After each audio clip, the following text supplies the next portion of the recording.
Buonasera, Picciotti. I'm Mimo Quartararo, and tonight I'll tell you about Virginia Hill, Bugsy Siegel's flame, how she drew in politicians and enemies with a smile, and how, when she was around, death tended to come late for dinner. Summer of '46, Los Angeles, hot like a stovetop.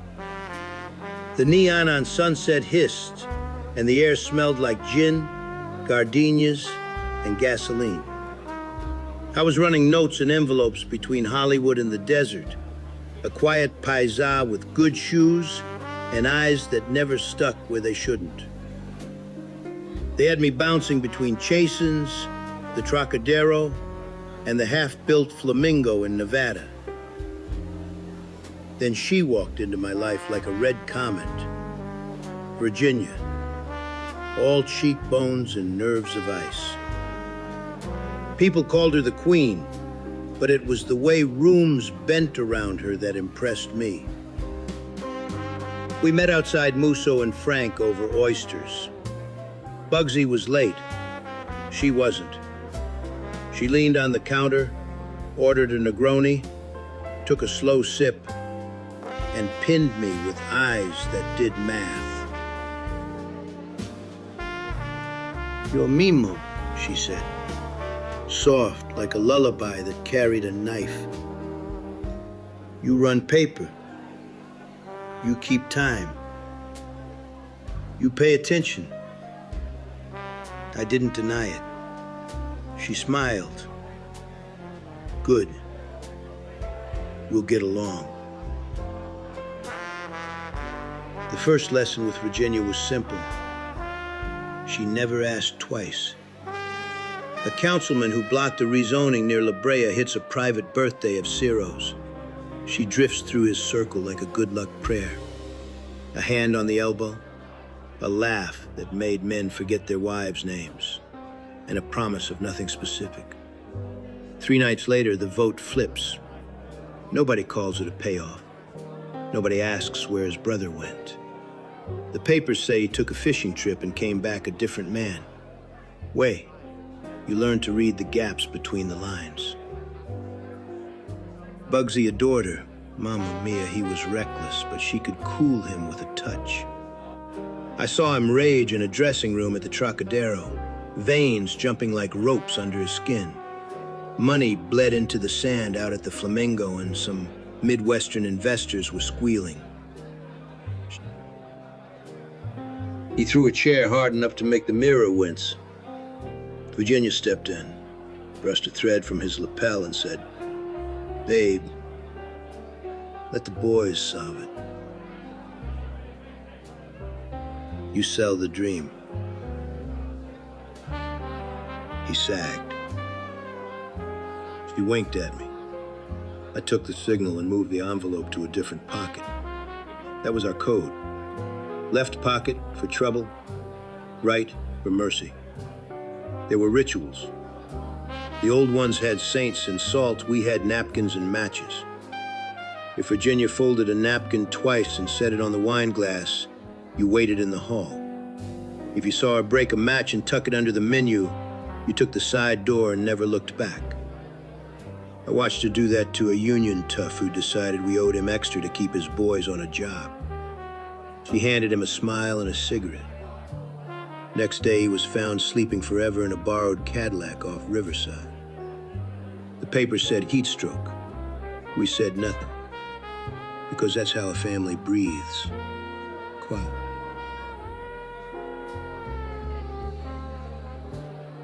That fall, I drove her out to the Flamingo site. Bare concrete like bones. Desert eating the horizon. She took off her shoes and walked the dust like she owned the sky. The ledger man shadowed us, sweating into his collar. She said, "We open Christmas."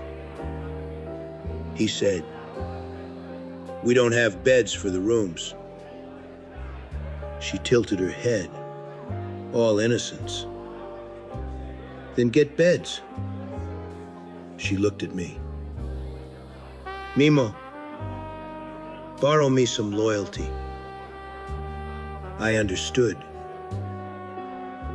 I parked a truck that night at a warehouse near San Pedro, and by morning the Flamingo had mattresses. I never asked whose names were on the invoices.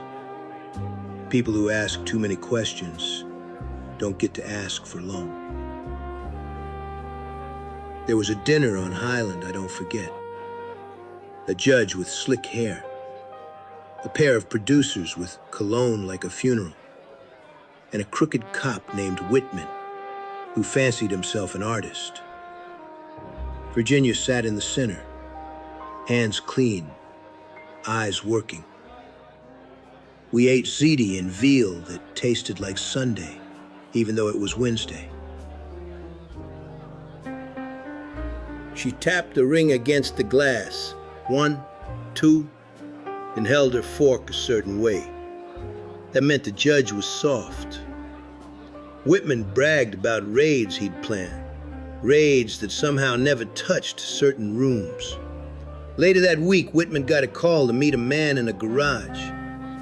He never made another one. The precinct wore black bands. We sent flowers with no card. The night Bugsy got it, I was across the street from her Beverly Hills place pretending to be a tailor collecting for suits a movie star never wore. She was out of town. Some say Paris, some say nowhere. The house sat quiet, a white box with eyes. Around 10, the glass shattered like a champagne toast. Pop, pop, pop, and the lights inside danced. I stayed put. You don't run toward thunder in our world. You let it roll over you, and then you check the sky. By the time the sirens cut through the palm trees, I was already threading my way down to La Cienega, the steering wheel cold under my hands.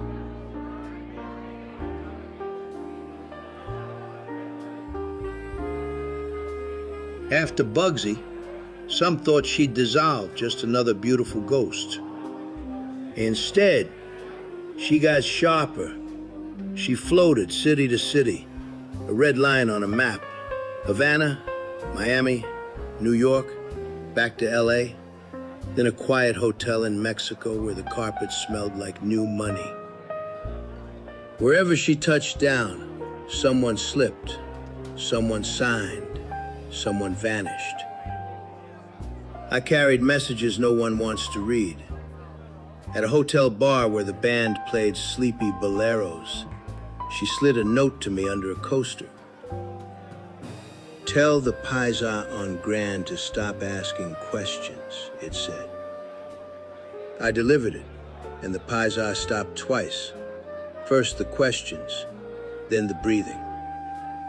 One time, she pulled me into a side booth at Chasen's. They're gonna let me fall, she said, smiling for the room, but her eyes were hard. They want a woman to carry the sins. They like that in their stories. I told her to go to Switzerland like some of the boys did when Heat climbed the walls. She laughed, low and mean. Mimo, I do not melt. She kissed my cheek. It was colder than the martini. I ain't saying she killed anyone. I ain't saying she didn't. What I know is this.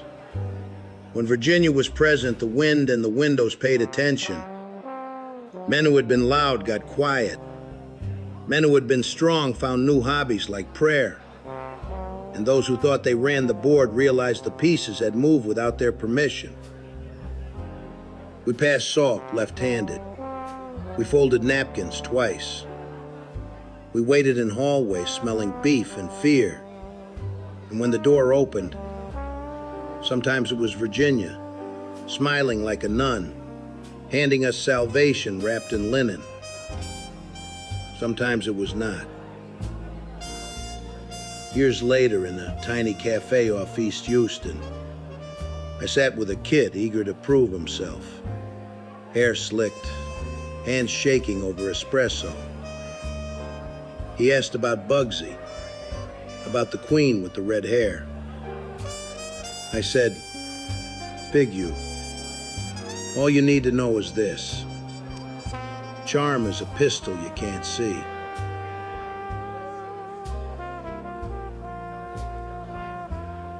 He grinned like I'd given him a trick. It made me tired. I told him to go kiss his mother and sell shoes. He laughed. He didn't sell shoes. He didn't last either. I still see it sometimes, when the ice in my glass cracks loud. A laugh in a dead room. A red line of lipstick on a napkin. In a city I ain't visited in years. People in our world think muscle moves things. Number. It's the hush. The nod. The door left unlocked. That was her craft. That was her blade. And me, I kept time.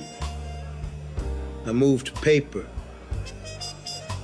I did my little job so the big pieces could shift and never squeal. Amuni, it's all the same prayer said in different kitchens. Don't make saints. Don't make monsters. Make silence. That's how you live long enough to count the losses with both hands and keep a little honor tucked where no one sees it.